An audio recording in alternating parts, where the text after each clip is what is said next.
Welcome friends. Welcome to equal to IAS academy. Simplified సిరీస్‌లో భాగంగా ఈరోజు మనము బడ్జెట్‌లో వచ్చే వివిధ రకాలైన కాన్సెప్ట్స్ గురించి తెలుసుకుందాం. దాంట్లో ముఖ్యంగా మొట్టమొదటగా బడ్జెట్ అంటే తెలియాలి. చాలా చాలా డెఫినిషన్‌లు చెప్తూ ఉంటారు బడ్జెట్ అంటే. చాలా simple definition. Let us take మన కుటుంబాన్ని ఊహించుకోండి. లెట్ అస్ టేక్ ఒక ఫ్యామిలీ ఉంది.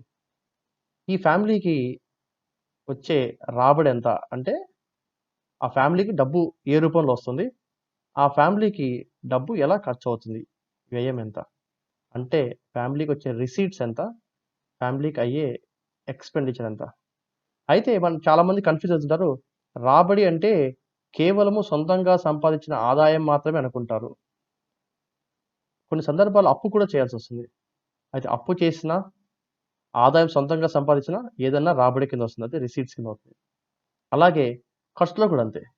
అలాగే మన గవర్నమెంట్ తీసుకున్నప్పుడు గవర్నమెంట్ కూడా దానికొచ్చే రాబడి ఎంత? దానికి అయ్యే వ్యయం ఎంత? ఎక్స్‌పెండిచర్ ఎంత చూస్తుంది. ఈ రిసీట్స్ అండ్ ఎక్స్‌పెండిచర్ గురించి చెప్పేదే బడ్జెట్ అంటే. Let's go into details. So, budget అంటే ఏం చెప్పాం మనము? బడ్జెట్ వచ్చేసరికి 2 భాగాలుంటాయి. ఒకటి ఇన్‌వర్డ్ అంటే డబ్బులు లోపలికొచ్చేది. గవర్నమెంట్ నుంచి డబ్బులు బయటికెళ్ళేది ఎక్స్‌పెండిచర్. దీంట్లో ఒక చిన్న ఎగ్జాంపుల్ తీసుకుందాం. సపోజ్ ఫర్ ఎగ్జాంపుల్ గవర్నమెంట్ ఒక దగ్గర టాక్స్ రూపంలో ఒక రూ. 100 గవర్నమెంట్‌కి వచ్చిందనుకుందాం. మళ్ళీ ఈ డబ్బులు మనకు వెనక్కిస్తుందా? ఇవ్వదు. లేదా గవర్నమెంటు ఒక వ్యక్తికి పెన్షన్ కింద రూ. 2000 డబ్బులు ఇచ్చిందనుకుందాం. మళ్ళీ కొన్ని రోజుల తర్వాత డబ్బులు వెనక్కి తెచ్చుకుంటుందా? గవర్నమెంట్ తర్వాత అడగదు కదా! So, this is known as డబ్బులు వెనక్కి రావు. అంటే గవర్నమెంట్‌కి డబ్బులు లోపలికొచ్చినప్పుడు కొన్ని సందర్భాల్లో డబ్బులు వెనక్కు ఇవ్వదు. అలాగే డబ్బులు ఖర్చు పెట్టినప్పుడు కొన్ని సందర్భాల్లో డబ్బులు వెనక్కి రావు. దీన్ని రెవెన్యూ పార్ట్ ఆఫ్ బడ్జెట్ అని పిలుస్తారు. బడ్జెట్‌లోని రెవెన్యూ భాగము. Revenue part. ఇంకో ఎగ్జాంపుల్ చూద్దాం. గవర్నమెంట్‌కి ఒక రూ. 1,00,00,000 అప్పు రూపంలో తెచ్చుకుందనుకుందాం.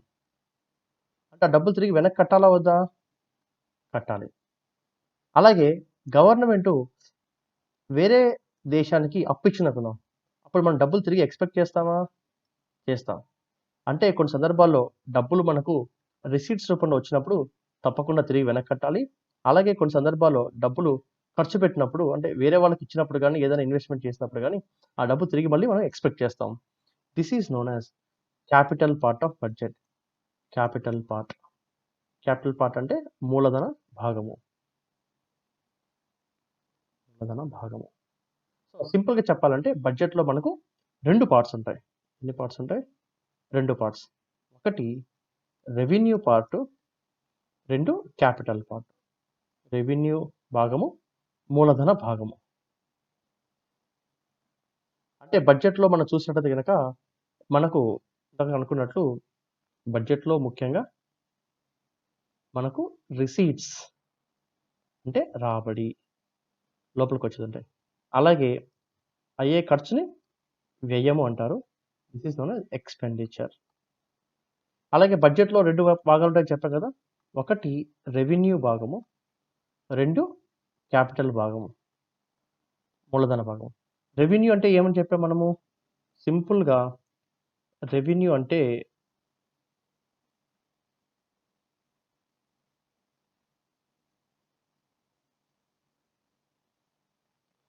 రెవెన్యూ అంటే డబ్బులు లోపలికొచ్చాయనుకోండి, తిరిగి చెల్లించిన అవసరం లేదు. అలాగే రెవెన్యూ భాగంలో డబ్బులు బయటికెళ్ళాయనుకోండి, తిరిగి వెనక్కు రావు. క్యాపిటల్ భాగం అంటే ఏంటి? డబ్బులు లోపలికొచ్చాయనుకోండి, తిరిగి మనకు వెనక్కి చెల్లించాలి. డబ్బులు బయటికెళ్ళిపోయాయనుకోండి, తిరిగి వెనక్కు తప్పకుండా వస్తాయని నమ్మకంతో ఉంటది.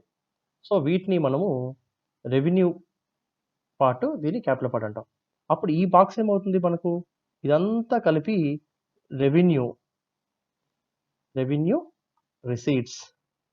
Revenue receipts. రెవెన్యూ రిసీట్స్ అంటే రెవెన్యూ రాబడి. ఈ భాగాన్ని ఏమంటారు మనము? Revenue expenditure. ఈ భాగాన్ని క్యాపిటల్ రిసీట్స్. ఈ భాగాన్ని క్యాపిటల్ ఎక్స్పెండిచర్. రెవెన్యూ రిసీట్స్ అంటే గవర్నమెంట్ లోపల డబ్బులు వచ్చేది. రెవెన్యూ అంటే తిరిగి వెనక్కి ఇవ్వాల్సిన అవసరం లేదు. ఎక్స్పెండిచర్ అంటే డబ్బులు గవర్నమెంట్ నుంచి బయటకు వెళ్తాయి. రెవెన్యూ అంటే తిరిగి వెనక్కు రాదు. ఇక్కడ రిసీట్స్ అంటే గవర్నమెంట్ లోపలికి వస్తాయి.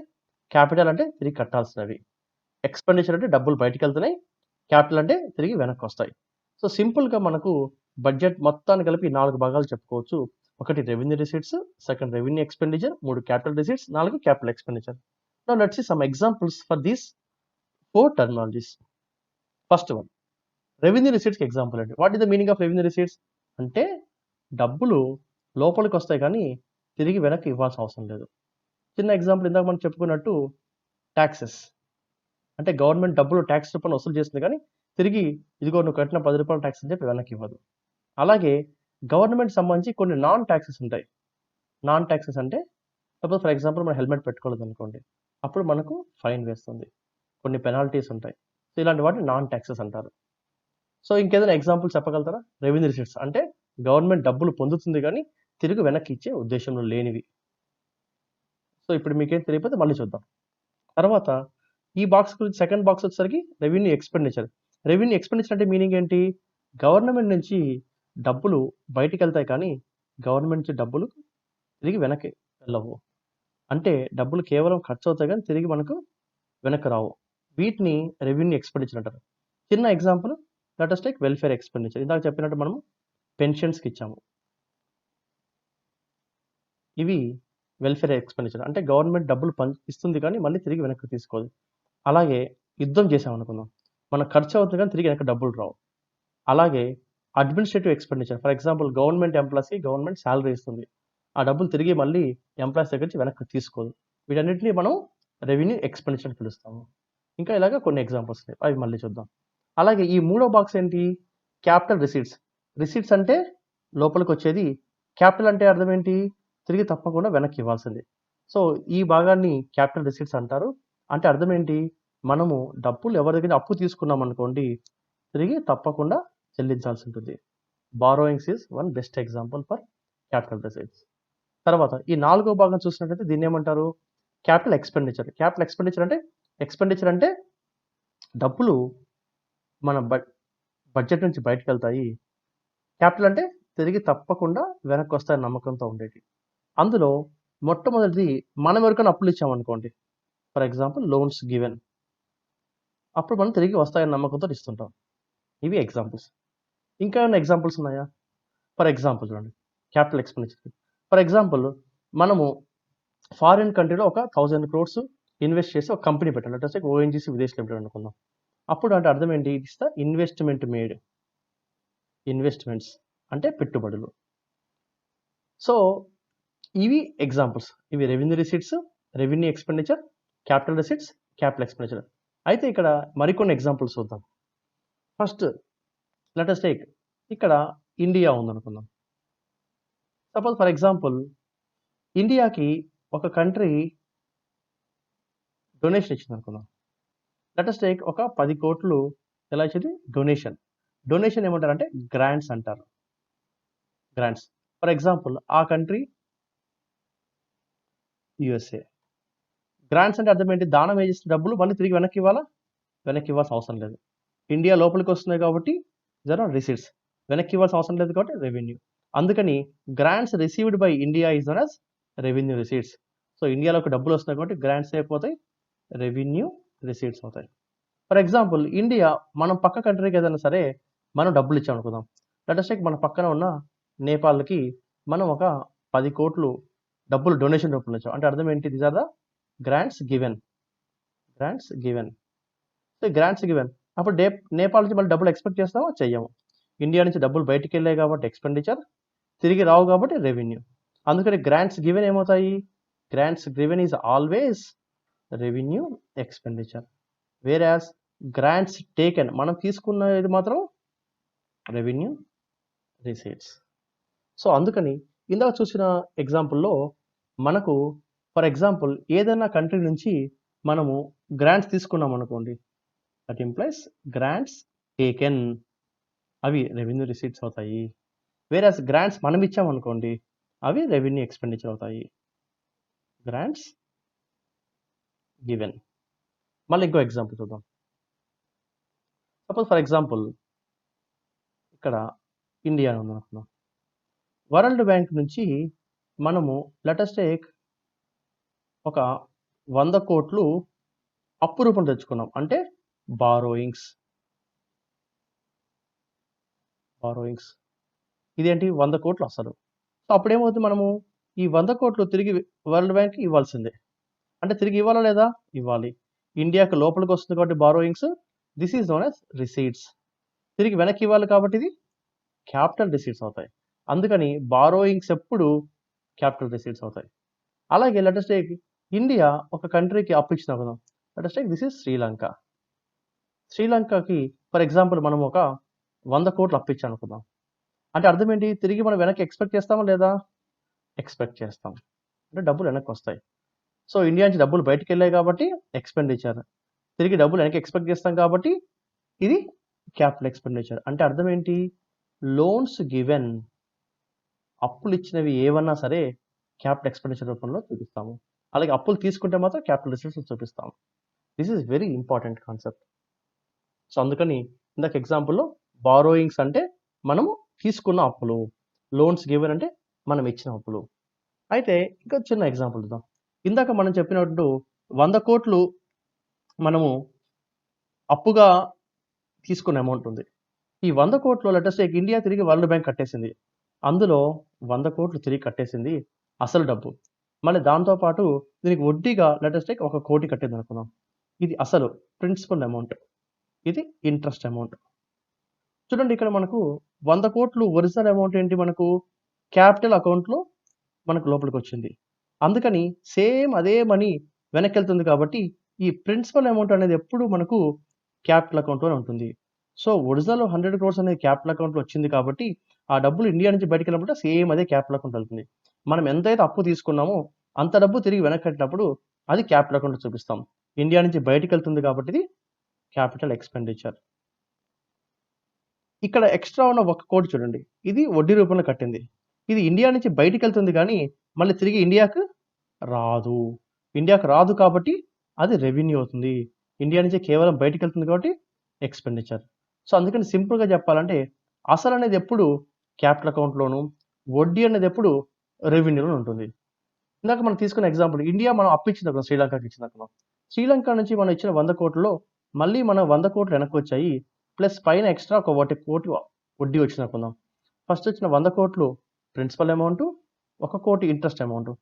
సో ప్రిన్సిపల్ అమౌంట్ 100 కోట్లు ఒరిజినల్గా మనం ఇచ్చిన అప్పు అనేది క్యాపిటల్ అకౌంట్లో వెళ్ళింది కాబట్టి లోపలికి వచ్చేటప్పుడు కూడా ఇది రిసీట్స్ కూడా సేమ్ క్యాపిటల్ అకౌంట్లోనే వస్తుంది. So that's why principal amount ఎప్పుడు క్యాపిటల్లో ఉంటుంది. సో ఎక్స్ట్రా ఉన్న 1 కోటి ఇంట్రెస్ట్ అమౌంట్ అనేది ఇండియాకు లోపలికి వస్తుంది కానీ మళ్ళీ ఇండియా నుంచి బయటికి వెళ్ళదు. అందుకని ఇంట్రెస్ట్ ఎప్పుడు మనకు రెవెన్యూలోకి వస్తుంది, ఇండియా లోపలికి వస్తుంది కాబట్టి రెవెన్యూ రిసీట్స్.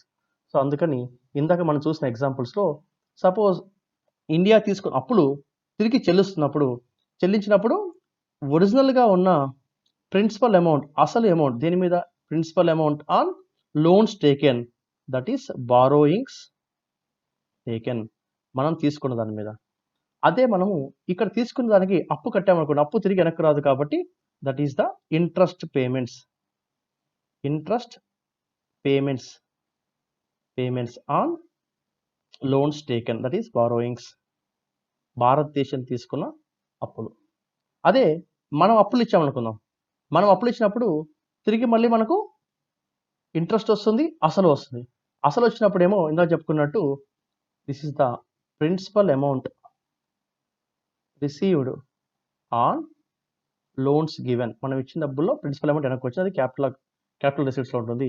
అలాగే మనకు వచ్చిన వడ్డీ డబ్బులు ఎక్స్ట్రా డబ్బులు మనకే మిగిలిపోతాయి. So these are the interest received on loans given. This is very very important. తర్వాత ఇంకో చిన్న ఎగ్జాంపుల్ చూద్దాం. ఇన్వెస్ట్మెంట్ చేశాం కదా, ఇన్వెస్ట్మెంట్ అంటే ఏంటి, దీనికి ఒక చిన్న ఎగ్జాంపుల్ ఇస్తాను మళ్ళీ మీకు. ఇన్వెస్ట్మెంట్ అంటే సపోజ్ ఫర్ ఎగ్జాంపుల్ ఇండియా ఉంది. సపోజ్ ఇండియా అనేది ఫారిన్ కంట్రీలో ఓఎన్జీసీ విదేశ్ లిమిటెడ్ అనే కంట్రీలో లెటస్ టేక్ ఒక 100 కోట్లు ఇన్వెస్ట్మెంట్ చేసింది, పెట్టుబడి చేసి ఉత్తపడడానికి నాకు మళ్ళీ వెనక్కి రావాలంటే ఊరుకోదు కదా! మనం ఏం చేస్తాము? తిరిగి డబ్బులు ఎక్స్‌పెక్ట్ చేస్తాము. సో, అంటే మీనింగ్ ఏంటి? డబ్బులు బయటికెళ్తున్నాయి కాబట్టి ఇన్వెస్ట్‌మెంట్ అనేది ఇది ఎక్స్‌పెండిచర్ అవుతుంది. అలాగే తిరిగి రావాలని కోరుకుంటాం కాబట్టి క్యాపిటల్ ఎక్స్‌పెండిచర్ అవుతుంది. అందుకని ఇన్వెస్ట్‌మెంట్స్ ఎప్పుడు మనం ఎక్కడ చూపిస్తాము? క్యాపిటల్ ఎక్స్‌పెండిచర్ చూపిస్తాము. తర్వాత లెట్ అస్ టేక్ ఆ ఓఎన్‌జీసీ విదేశ్ లిమిటెడ్ నుండి మొట్టమొదటి సంవత్సరము మనకు 1,00,00,000 లాభం వచ్చిందనుకుందాం. ప్రాఫిట్ వచ్చిందనుకుందాం. ప్రాఫిట్ అంటే మీనింగ్ ఏంటి? ఆ డబ్బులు ఇండియాకి వెనక్కి వచ్చేసాయి. అందుకని ఇది రిసీట్స్ అవుతుంది. తిరిగి వెనక్కి ఇవ్వాలా లాభాన్ని ఇవ్వాల్సిన అవసరం లేదు. అందుకని ఇది రెవెన్యూ రిసీట్స్ అవుతాయి. లేదా ఫస్ట్ ఇయర్ పెట్టగానే 1,00,00,000 లాస్ వచ్చింది. లాస్ వస్తే ఏమవుద్ది? ఇండియా నుంచి డబ్బులు బయటికెళ్తాయి. బయటికెళ్తాయి కాబట్టి ఎక్స్‌పెండిచరు ఆ డబ్బులు తిరిగి రావు కాబట్టి రెవెన్యూ ఎక్స్‌పెండిచర్ అవుతుంది. సపోజ్ లెట్ అస్ టేక్ ఈ కంపెనీని అమ్మేసామనుకుందాం. అమ్మేయడం అంటే మీనింగ్ ఏంటి? కంపెనీకి ఎవరికో అమ్మేస్తే మనకు that is known as disinvestment. Disinvestment అంటే గనక మనకు ఓఎన్‌జీసీ కంపెనీని పూర్తిగా అమ్మేయక ఇండియాకి లెట్ అస్ టేక్ ఒక 150,00,00,000 వచ్చాయనుకుందాం. అంటే మన ఒరిజినల్‌గా ఉన్న 100,00,00,000 పైన ఒక 50,00,00,000. ఒరిజినల్‌గా ఉన్న 100,00,00,000 ఫస్ట్ ఒరిజినల్‌గా ఉన్న ఇన్వెస్ట్‌మెంట్ క్యాపిటల్ అకౌంట్ వెళ్ళింది కాబట్టి ఇది కూడా మనకు క్యాపిటల్ అకౌంట్‌లో వస్తుంది. This is known as disinvestment. పెట్టుబడుల ఉపసంహరణ. సో, ఇది మనకు ఇండియా లోపలికొస్తుంది కాబట్టి రిసీట్స్. ఒరిజినల్‌గా పెట్టిన 100,00,00,000 క్యాపిటల్ అకౌంట్ కాబట్టి ఎళ్ళేటప్పుడు కూడా క్యాపిటల్ రిసీట్స్‌లోకెళ్తుంది. కానీ ఎక్స్‌ట్రా వచ్చిన 50,00,00,000 ఏంటి? మనం అమ్మేసిన తర్వాత ప్రాఫిట్ రావచ్చు, లేదా లాస్ అని రావచ్చు. ఈ ప్రాఫిట్ గాని, లాస్ గాని దేంట్లో ఉంటాయి? రెవెన్యూ పార్ట్‌లో ఉంటాయి. ఎందుకంటే మనం ప్రాఫిట్ వచ్చినా, లాస్ వచ్చినా మనమే బేర్ చేయాలి. వేరే వాళ్ళు బేర్ చేయరు కాబట్టి. సో, ప్రాఫిట్ అయితే గనక రెవెన్యూ రిసీట్స్ అవుతది. అదే లాస్ అయితే గనక రెవెన్యూ ఎక్స్‌పెండిచర్ అవుతుంది. This is very, very important concept. So, అంటే మీనింగ్ ఏంటి? మనకు ఇన్వెస్ట్‌మెంట్ చేసినప్పుడు, ఇన్వెస్ట్‌మెంట్ చేసిన 100,00,00,000 మీద ప్రాఫిట్ రావచ్చు, లాస్ రావచ్చు. ప్రాఫిట్స్ వస్తే గనక రెవెన్యూ రిసీట్స్ అవుతాయి. అదే లాస్ వస్తే గనక రెవెన్యూ ఎక్స్‌పెండిచర్ అవుతది. So, this is the losses on investment. This is profits on investment. అయితే మనం చేసే ఇన్వెస్ట్‌మెంట్ తిరిగి అమ్మేసామనుకోండి. That is not disinvestment. Disinvestment అంటే పెట్టుబడుల ఉపసంహరణ. పెట్టుబడుల ఉపసంహరణ. ఇది చాలా ఇంపార్టెంట్ క్వెషన్. చాలా సార్లు అడుగుతారు. Disinvestment is dash. అందులో 4 ఆప్షన్స్ ఇస్తారు. Revenue receipts, revenue expenditure, capital receipts, capital expenditure. Answer ఏమొస్తుంది? డిస్ఇన్వెస్ట్‌మెంట్ అనేది ఈ బాక్స్‌లో ఉంది కాబట్టి క్యాపిటల్ రిసీట్స్. అంటే సింపుల్‌గా మనం గమనించాల్సింది రెండే విషయాలు. ఒకటి డబ్బులు లోపలికొస్తున్నాయా? బయటికి పోతున్నాయా? సో, ఎప్పుడైనా బడ్జెట్‌లో వచ్చినప్పుడు బేసిక్ క్వెషన్ చూసుకోవాల్సింది మనము డబ్బులు లోపలికొస్తున్నాయా? బయటికెళ్తున్నాయా? లోపలికొస్తే రిసీట్స్, బయటికెళ్తే ఎక్స్‌పెండిచర్. సపోజ్ డబ్బులు లోపలికొచ్చాయనుకోండి. తిరిగి కట్టాలా? వద్దా? తిరిగి కట్టాల్సిన అవసరం లేకపోతే that is known as revenue part. అలాగే డబ్బులు ఖర్చు పెట్టామనుకోండి. తిరిగి వెనక్కి రావు అనుకోండి. అప్పుడు అది రెవెన్యూ పార్ట్ అవుతుంది. అదే గనక తిరిగి డబ్బులు వెనక్కొస్తాయి మనము అనుకుంటే గనక అది క్యాపిటల్ పార్ట్ అవుతుంది. That is known as capital part.